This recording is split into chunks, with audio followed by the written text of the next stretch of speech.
5, 4, 3, 2.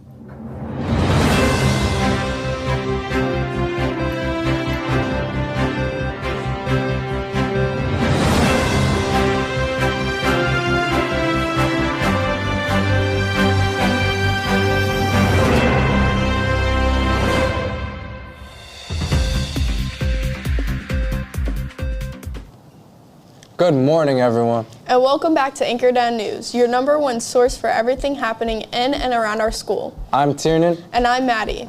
Before we jump in, here's a look at what we've got coming up on today's show. First, Nico breaks down one of the biggest albums from one of the most popular 90s bands. If you're looking for new music to add to your playlist, he's got the review you do not want to miss. Then, Marshall hits the halls to ask students what they think about the upcoming horror sequel, Scream 7, the newest chapter in the legendary Scream franchise. Are students excited or already sleeping on with the lights on? After that, we head to a local coffee shop where Blake sits down for an interview about favorite drinks, study spots, and what makes the perfect hangout vibe. And finally, Ethan wraps it up with a look at the basketball team and how they stay prepared before game time.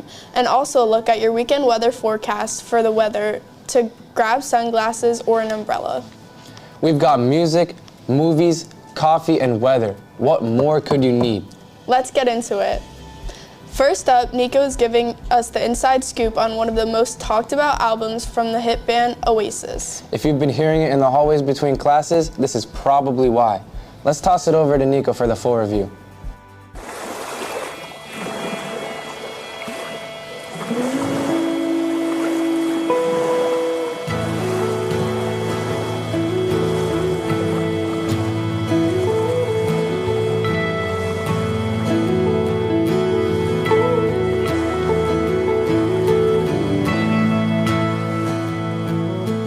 Are you familiar with What's the Story? Morning Glory by Oasis? Yeah, I was listening to it earlier today. Now, what is your favorite song off of that album? Oof. Wonderwall. I'm gonna say Wonderwall. That would be Wonderwall. Classic.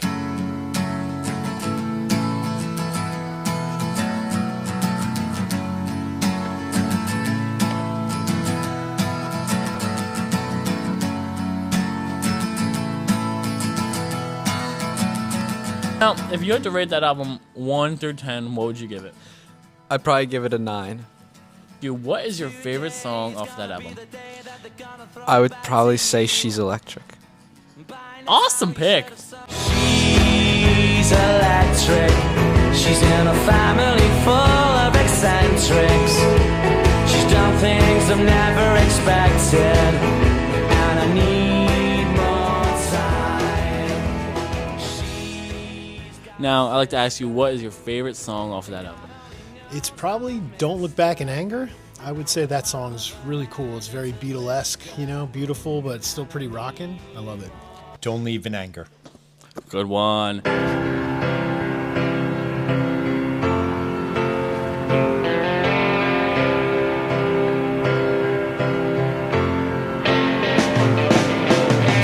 inside the eye of your mind. Don't you know you might find. Sick. If you could rate that album 1 through 10, what would you give it? I give it about a 4.5 out of 5. 8. Probably a 6. I like the range of Noah Gallagher. I'd probably give it a 9. Give it about an 8. Oh, God. It's such a good album. I'm definitely more of a fan of their first album, Definitely Maybe. It's a little more rockin'. But this album, I would say, is like a 8.59 probably out of 10 for me. Solid. Thank you very much. Listen to this album right now. Back to you, Tiernan and Finley. Okay, I might actually have to add that to my playlist. Do it. I give it 3 days before you're overplaying it. Anyway, before we spiral into a full music identity crisis, switching to movies. Marshall hit the halls to get student reactions to the upcoming horror sequel, Scream 7, the latest installment in the legendary Scream franchise. Are students excited, terrified, planning to sleep with the lights on? Let's find out.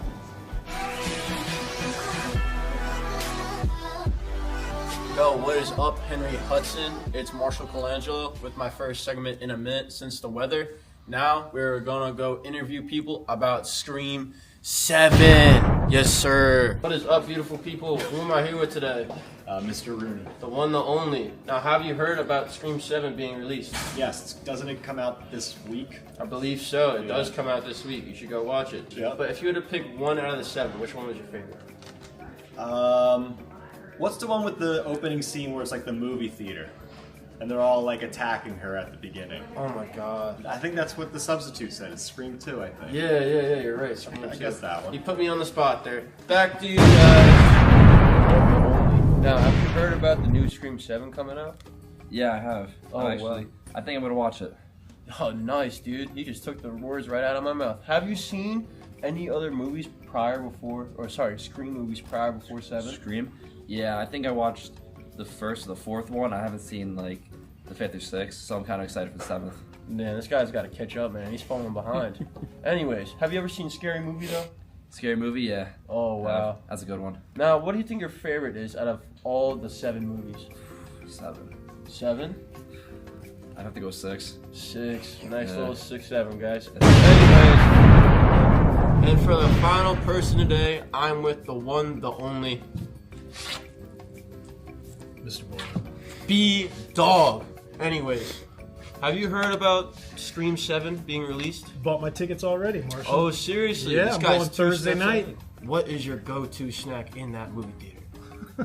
I would say Milk Duds is probably my favorite, but I'm a popcorn guy too, and I bring my little cheddar powder and I dump on top just to give it that little cheddar flavor, which is nice. Nice.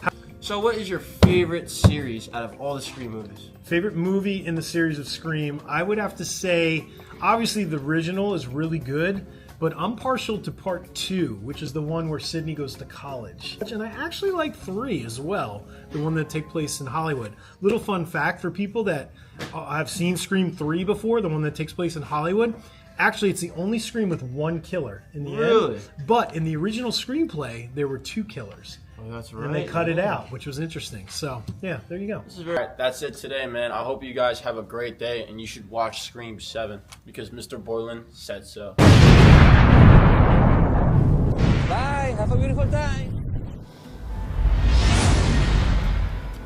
I don't do scary movies.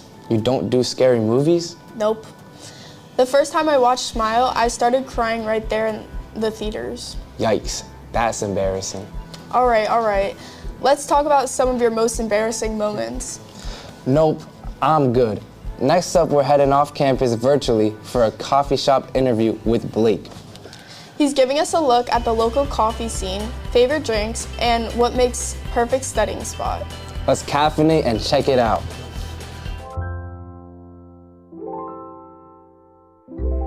Hi, my name is Blake Lewis. Welcome to Anchor Down News. Today we'll be trying a new coffee shop. It's called The Grind Coffee and Cold Snack. Let's go try it. So we got our food. I got a bacon, egg, and cheese on sourdough. And then for my coffee, I got a Fruity Pebble latte. Hey, I got a Cinnamon Toast Crunch latte.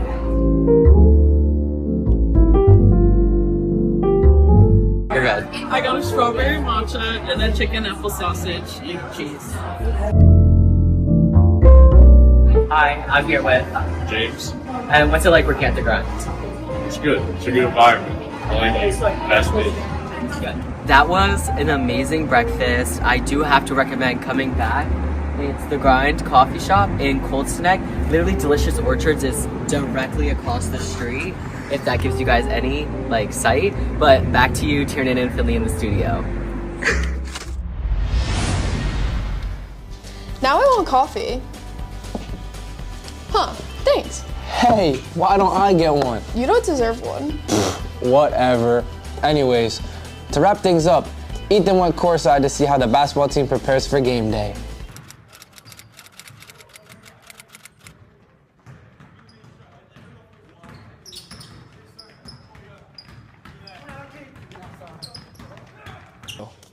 Who are we here with today? All right. Who are we here with today? All right, Admirals. We are here with Tiernan Laraza. Jojo Nu. Mr. Tough. Biggie Joe. Yep. Biggie Joe. Jack Hallstrom. Larry Bird? Yes. How are you feeling mentally and physically going into the game at North? I'm feeling very good. I'm ready versus a tough opponent. And physically, I'm going to go home, take a little bath, maybe do some of my legs, and I feel better. How do you stay locked in with so much on the line? Usually I just take a good meal and just calm down, maybe go to Sir Chen, get some treatment. How do you stay confident if your shots are not going in? I like the second shot, I just pass it to Billy. Sure. What's your main focus or goal against North? My main goal is to win the game. My main focus is to also win the game because that's all I care about.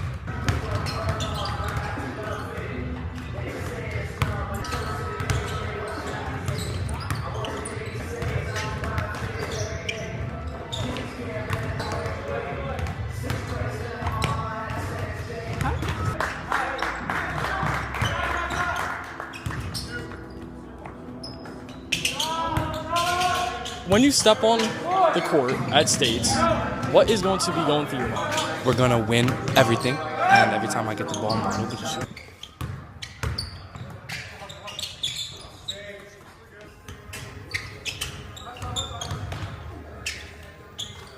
What's been the biggest lesson that has helped since you guys are going to States? I think the biggest lesson is some of the bigger school losses that we've had. Learn from them, and I think that now that we're going to play smaller schools and States Group 1 schools, it'll help us out in the future.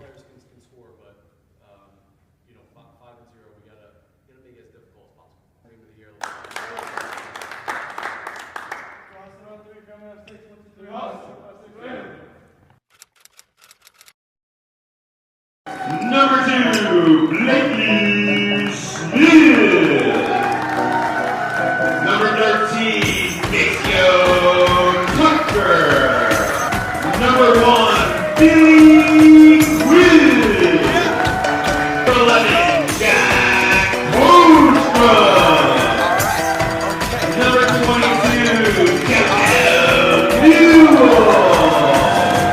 Return to the Mac. Get up what it is, what it does, what it is, what it isn't. Looking for a better way to get up out of bed instead of getting on the internet and checking a new hit. Me get up, first shot, hip strut walking. A little bit of humble, a little bit of cautious. Somewhere between like Rocky and Cosby. So the game, no, you can't be moonwalking. And this here is our party. My posse's been on Broadway, and we did it all way close. I shed my skin, put my bones into everything I record to it. And yet I'm on. Let that stage light go and shine on down. Got that Bob Barker suit game and stay on my craft and stick around for those pounds. But I do that to pass the torch and put on for my town. Trust me, I'm my INDEPENDENT shit hustler. Chasing dreams since I was 14 with the 4-track bustin'. Halfway across that city with the back question. Labels out here, now they can't tell me nothing. We give that to the people, spread it across the country. Labels out here, now they can't tell me nothing. We give it to the people, spread it across the country. Here we go back, this is the moment.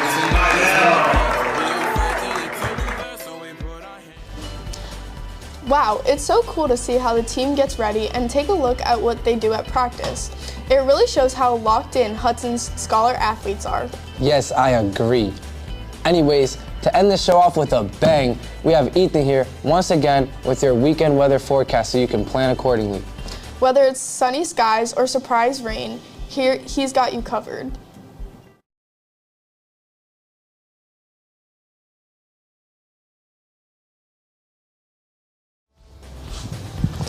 Good evening, Admirals. I'm your weatherman, Ethan, and this weather is starting to look a lot more like spring now. So let's have a look at the weather charts. Friday brings mostly sunny skies with a high of 43 and a low of 32. Only a 7% chance of rain, so it starts to dry. Winds around 7 miles per hour, light, but enough to remind everyone it's still February. Saturday warms up to 51 degrees with a low of 35. Partly cloudy with a 20% chance of. Okay, thank you for telling us that. With a 20% chance of rain. It's that one day that feels like spring is testing the waters. Light winds at 8 miles per hour. Sunday cools back down to partly cloudy again with a 24% chance of rain. Winds increase to 15 miles per hour and a little extra bit to the colder air. A calm start a brief warm-up, then a windy cool-down to wrap up the weekend. Now, onto the weather map. Now, over the next 3 days, temperatures climb to low 40s midweek with a mix of clouds and some rain or snow early. Then, settle near 40 with a cloudy stretch following. By Friday, skies clear out and sunshine returns. But it stays cold with highs in the upper 30s overall. It's a chilly pattern with brief precipitation early, followed by drier and slightly brighter conditions heading into the end of the week. Well, looks like the studio's calling back. That's it for the weather today. I'm your other host, Ethan, and make sure you stay safe out there. Back to you, Tiernan and Maddie. Looks like a pretty solid weekend. Perfect weather for finishing homework. Or avoiding it. That's all we have for today's show. Thanks for tuning in to Anchor Down News. Stay informed. Stay involved. And anchor down. Anchor down.